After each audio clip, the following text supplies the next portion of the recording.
Alright, so here we have VBS Skits Day 2. Go. Hello everyone, and welcome back. I'm eager to hear what happens next in Operation Arctic. Aren't you? So let's get back to our story. Chapter 2, Unexpected Visitors. It's the next morning and Walt is about to wake up. I said Walt is about to wake up. No, don't go back to sleep. It's time to get up. Hey, tech crew, can you give me a rooster crow or something? What else you got? Nothing. All right, that's it. Time to get serious. Ice cold water. Should I? Well, that's a first. You've got to be kidding me. Hey, how did I get wet? You must have been drooling something awful. Here's a towel. Oh, thanks. After Walt gets up, he follows the same routine every morning. First, he puts on his boots. Then he brushes his teeth. Not too bad. Maybe I won't this morning.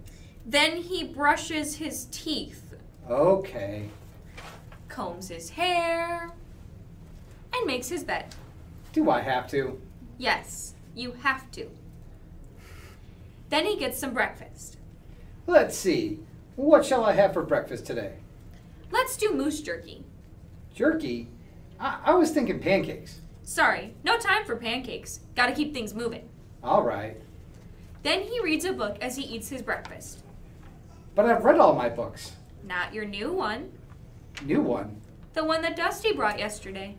But that's a Bible. I'm not very religious. And besides, I already know all about the Bible. Oh, really? Sure. It's not like I never went to church. I know all about Daryl in the lion's den and Moses being swallowed by a whale. Wow, I'm so impressed. Tell me more. Well, like what? Well, do you know any Bible verses? Sure. That's easy. God helps those who help themselves. Oh, yeah, from Second Hesitations, right? Right. See? I know what I'm talking about. Actually, you don't. What? Well, first of all, it was Daniel in the lion's den, not Daryl. Jonah was the one who was swallowed by a great fish, and God helps those who help themselves is not in the Bible, and there's no such thing as second hesitations. Okay, so I don't know much about the Bible. Is that really such a big deal? I mean, what difference is it going to make? Are you kidding me? You're actually wondering if God's written word, a book that has changed the world, can make a difference in your life. Change the world? What are you talking about? Well, just look around. Because of the Bible, you've got the establishment of hospitals and orphanages, the development of higher education, the rise of modern science, not to mention its enormous influence on language, art, music, and literature. It's also produced a whole slew of missionary and caring organizations that have served the needs of people all over the world.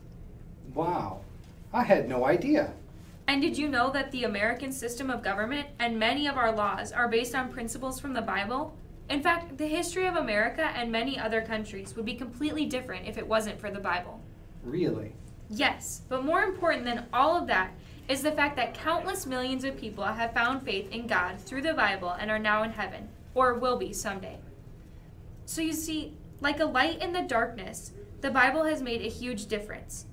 But the question is, can it make a difference in your life? Absolutely. Well, I admit you've given me a lot to think about, but right now I really need to check my traps. Okay. While Walt leaves to check his animal traps, some rather unwelcome visitors traveling far from home arrive in search of an old plane crash site. Their leader hails from New York City, and his name is Bobby Escobar.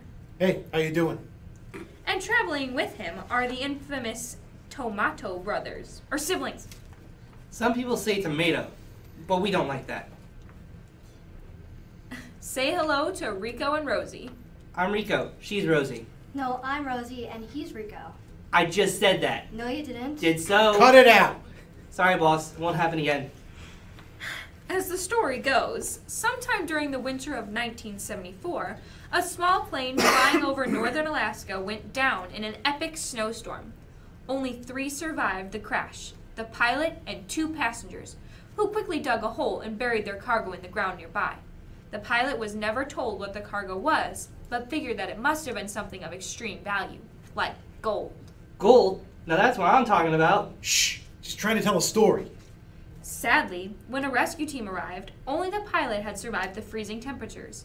For years, he never told anyone about the buried treasure, hoping to return someday to claim the prize for himself, but he was never well enough to do so. Then, just before he died, he shared the story with the only family member he liked, his nephew, Bobby. The same Bobby who has finally come to claim the treasure that's been hidden all these years beneath the Arctic snow. Why does the Arctic have to be so cold? That's what I want to know. I told you to wear long johns. Yeah, right. And how are long johns supposed to keep you warm? Why, I need a couple dozen of them at least. They're only that big. And besides, they'd be so sticky with all that icing and cream filling. What? No, not donuts. Long underwear. Long underwear? Well, why didn't you say so in the first place? I did! Would you two knock it off? Sorry, boss. It won't happen again. Now, according to GPS, we should be getting close. Real close. Did you hear that? We're getting close, so keep your eyes open. What do you think I'm going to do? If I close my eyes, I'd run into a tree. Stop following me so closely. Sorry, boss. It won't happen again. So, do you really think we're gonna find the gold? Would I come all the way to the North Pole if I didn't think so? No, boss. Of course you wouldn't. Shh! Look! Over there! A cabin! Hey, where do you think you're going? I just want to get warm, that's all. Oh, no, you don't. Get back in line. Stop thinking about yourself all the time and remember why we came up here. Okay. Why did we come up here? Cabin must be new. It doesn't show up on GPS. Is that a problem? Yeah, it's a problem, all right. First of all, we're in the Arctic wilderness. There aren't supposed to be people up here. And secondly, it looks like the cabin is built directly over the crash site. Figures. Why can't anything be easy? So what do we do now? Lunch sounds good. I'm starving. You just had breakfast. You can't be starving. Yes, I can. No, you can't. Can too. Nuh-uh. Quiet! I don't want anyone to know we're here. Things have gotten more complicated now, so we have to be smart about this. Okay, boss. You figure it out, then tell us what to do. Yeah, figure it out and tell us what to do. I just said that. I just said that. Stop copying me. Stop copying. Enough! What's wrong with you two? Sorry, boss. It won't happen again. Now I've got to get close to make sure I've got a good reading. You two stay here. Think you can do that? Yes, boss. You can count on us. Psst. Ralphie. Rosie. Psst. Rosie, get back here. What are you doing? I want to come with you. I'm scared. I'll give you something to be scared about and I'll get back there. Can you believe it? What are the odds? Now, Walt had no idea that he had built his cabin directly over an old plane crash site. The vegetation had long grown back, and none of the wreckage remained after all these years. Thanks for going out of your way to make it hard for us. Sorry. So the gold is under the cabin? Yep. Oh well, better luck next time. Where are you going? Home? Get back here. We're not going anywhere. We didn't travel all the way to the Arctic Circle to leave empty-handed. Hi, someone's coming.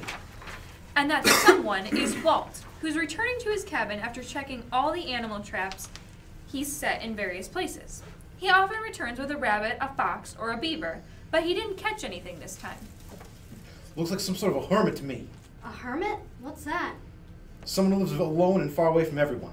Really? What's the fun in that? That's okay. The odds are in our favor. There's 3 of us and only 1 of him. Not so fast. Here comes a bush plane. This is unbelievable. You think you're all going to be all alone up here in the Arctic wilderness, but instead it's like Grand Central Station.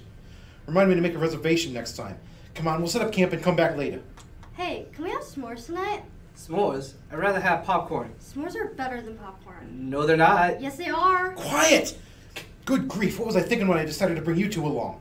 Sorry, boss. I know. It won't happen again, but it always does. And off they go to set up their camp and eat s'mores or popcorn or both. Then very unexpectedly, Dusty approaches the cabin. Yahoo! Mr. Wonder, it's me, Dusty.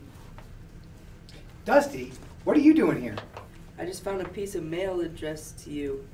Must have fallen out of the mail sack. I am so sorry.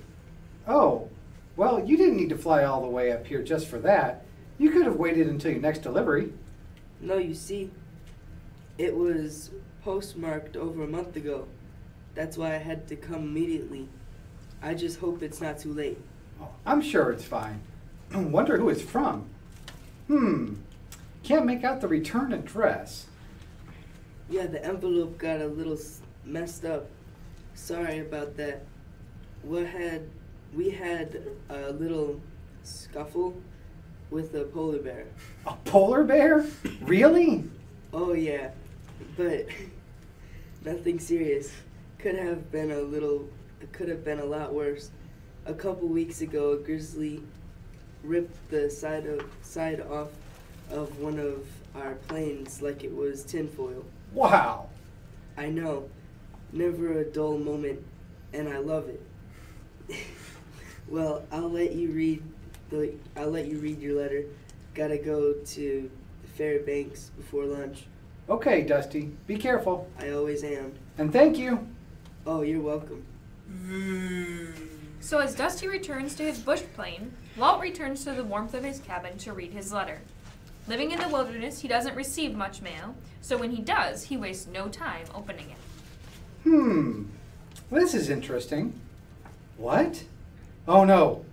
This is terrible. This is a disaster. And that ends chapter 2. So if you want to find out what's in the mystery letter, you'll have to come back tomorrow. Goodbye.